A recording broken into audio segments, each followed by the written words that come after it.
Jamaica. And in sport, West Indies defeat Zimbabwe as the Super Sixes of the ICC World Cup qualifiers continue. I'm Ricardo Robertson. This is Caribbean in 10 for Monday, March 19th. I'll be back with the details in just a moment. You know what? It's very simple. This is a great team down in Texas. Not only law enforcement seems incapable of dealing with a crime situation, but by separating out intelligence from the JCF, which is the Jamaica Constabulary Force, then they are handicapping the JCF even more, unless there will be some mechanism for gathering, analyzing, and sharing.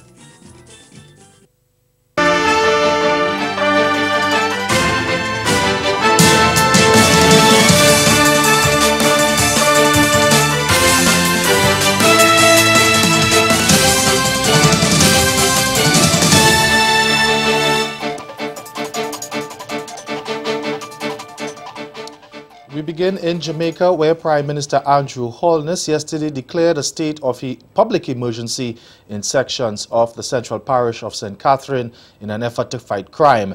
It will remain in place for 13 days in the first instance. Holness said the move was necessary to facilitate enhanced security measures in areas faced with high levels of criminality that have threatened public order.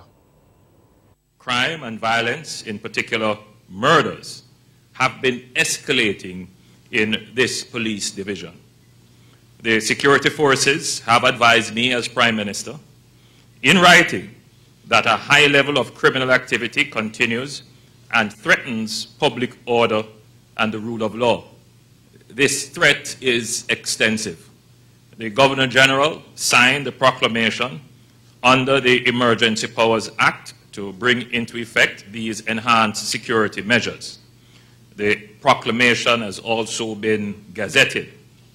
Under the enhanced security measures, the security forces will have extraordinary powers and some rights will be suspended.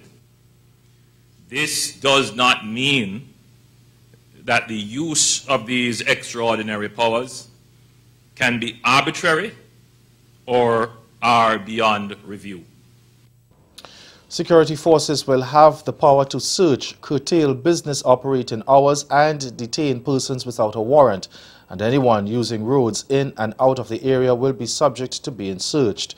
The area under curfew is the base for one of the most notorious gangs operating in the islands, the Klansman Gang. Now, Acting Commissioner of Police Clifford Blake, joining the Prime Minister's press conference for that announcement, reported that there had been 48 murders in the police division so far this year.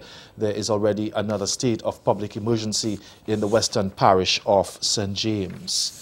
Over in Antigua and Barbuda now, the leader of the minority opposition Democratic National Alliance, the DNA, is calling for a fixed date for general elections as voters prepare to cast ballots on Wednesday for a new government in Antigua and Barbuda.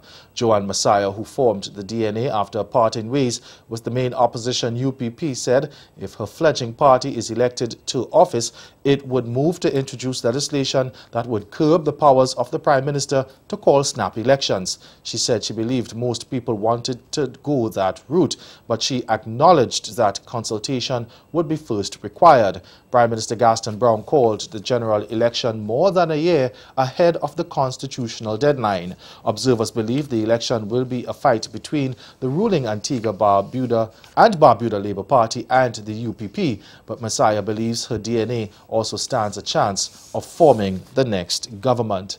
Meantime, UPP leader Harold Lovell says if his party wins Wednesday's general election, the Twin Island nation's controversial citizenship by investment program, the CIP, will go under review. During his party's manifesto launch last week, he said that if his party wins the elections, his first overseas trip would be to Canada to hold discussions with officials there on reversing the visa requirement for Antigua and Barbuda citizens. Concerns about the CIP had been identified by Canadian Prime Minister Justin Trudeau as the reason his country now requires Antiguans to acquire visas to enter. In an interview with CMC's Anika Kentish, Lovell said he was confident he could convince Canada to change its position. What we will do is to go and engage in discussions and see what it will take to have visa-free access restored to Antigua and Barbuda. And we will do those things that are necessary in order to have visa-free access restored to Antigua and Barbuda. Are you willing, you said therefore suggesting that you're willing to make changes to the CIP as it currently stands, or even look at removing it? But we intend to run a CIP that is responsible and which takes into account all the factors that will make for a successful CIP program. And a successful CIP program requires the cooperation of the different countries who allow us to travel to their countries without the requirement of a visa. So CIP will remain on the table? For now, CIP remains on the table, but we will review it, we'll pull it down, and we will fix it.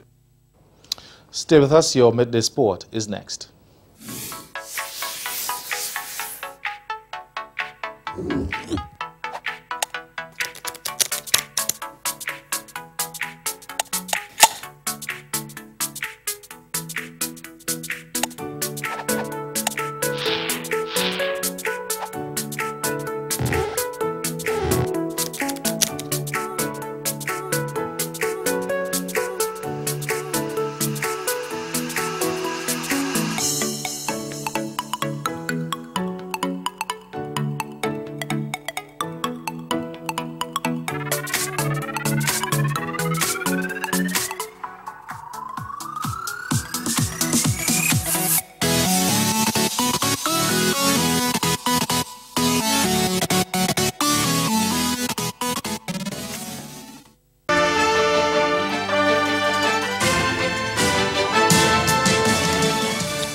West Indies whipped Zimbabwe by 4 wickets in the Super Sixes of the ICC World Cup qualifiers today. Now chasing a competitive 289 set by Zimbabwe after they batted first at the Harare Sports Club, the West Indies got to the target in the final over. Veteran batsman Marlon Samuels top scored with 86, while Shea Hope added 76 from 97 balls. Blessing Muzarambi and Captain Graham Kramer picked up 2 wickets each. Now here are some of the highlights of West Indies' reply to Zimbabwe's 289. Catch it, please! Brilliant from Raza. Hetmeyer goes for 6. Big shot. Yeah! Taking it. Ah! He's stomped.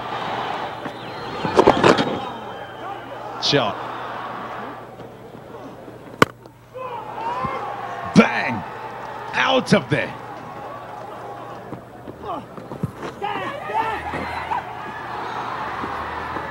Windies win. And they keep their destiny in their own hands going into their last match against Scotland in this Super 6 phase. And staying with cricket, 4-time champions Barbados will open their defense of the regional under-15 championship against arch rivals Trinidad and Tobago when the tournament bowls off in Jamaica later this month. Ironically, the Barbadians lifted the title last year after beating TNT in the final round when the championship was staged in Bridgetown. The tournament, which runs from March 28 to April 4th, will see Leeward Islands, Guyana, Windward Islands, Jamaica joining Barbados and TNT to do battle over 5 rounds of one-day cricket. That's Caribbean Intent. Join us again at 60 for Caribbean Newsline. Good afternoon.